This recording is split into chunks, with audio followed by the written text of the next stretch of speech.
नमस्कार. चार राज्याची सांस्कृतिक व धार्मिक राजधानी असलेल्या आपल्या कवठेमंकाळ तालुक्यातील आरेवाडी या गावच्या बिरोबाच्या या देवस्थानी एक नवीन घाट घातलेला आहे. तो घाट म्हणजे कवठेमंकाळ तालुक्यातील 30 गावचा महिला गाळ. आता महिला गाळ म्हणल्यानंतर मी ते तुम्हाला विश्लेषण करून सांगण्यासारखा तो शब्दच नाही.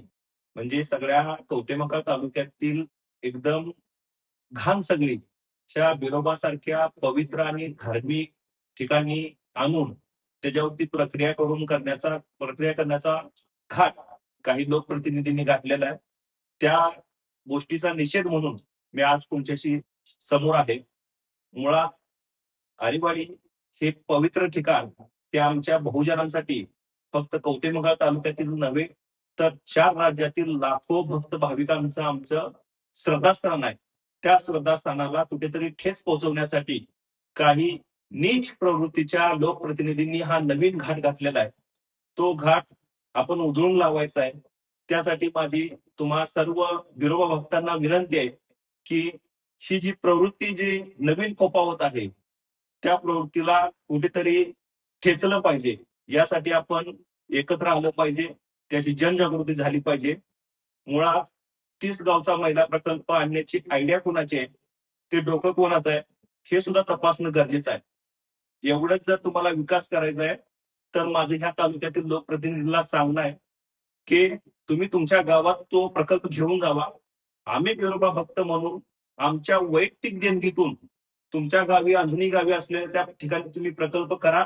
आम्ही वैयक्तिक बिरोबा भक्त म्हणून तुम्हाला पाहिजे तेवढी वाटेल तेवढी मदत आम्ही तुम्हाला करू.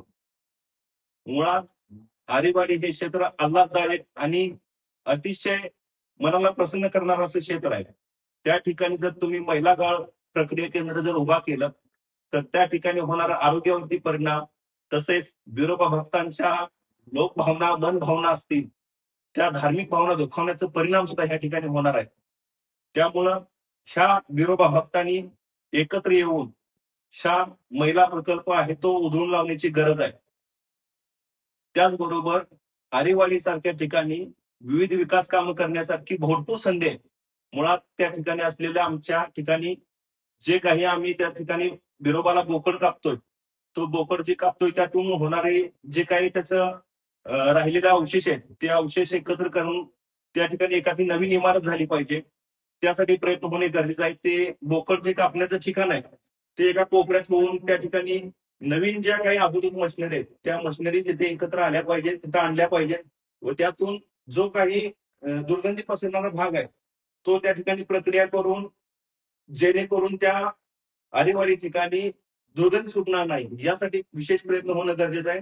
त्यासाठी आम्ही सर्वजण माननीय आमदार गोपीचंद पडळकर यांच्या माध्यमातून तसा काही प्रस्ताव करता येतोय का यासाठी आम्ही सर्वजण प्रयत्न करणार आहे.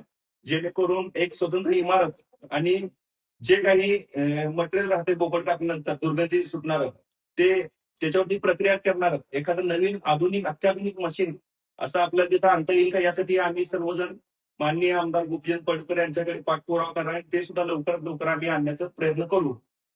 या ठिकाणी पुन्हा एकदा मला तुम्हाला आपल्या सर्व बिरोबा भक्तांना आवाहन करायचं आहे की हा जो प्रकल्प आहे तो आपल्या सर्वांच्या माध्यमातून ह्या सरकारपर्यंत भावना पोहोचल्या पाहिजेत की तो तात्काळ रद्द झाला पाहिजे व इथून पुढे फक्त या आरेवाडीच्या बनामध्ये 4 राज्याची लाखो भाविकांचं श्रद्धास्थान असलेल्या या आरेवाडीच्या बनामध्ये फक्त विकासाचं आणि मंदिर डेव्हलपमेंटच्या बाबतीत फक्त तेवढेच प्रकल्प इथून पुढे आले पाहिजेत.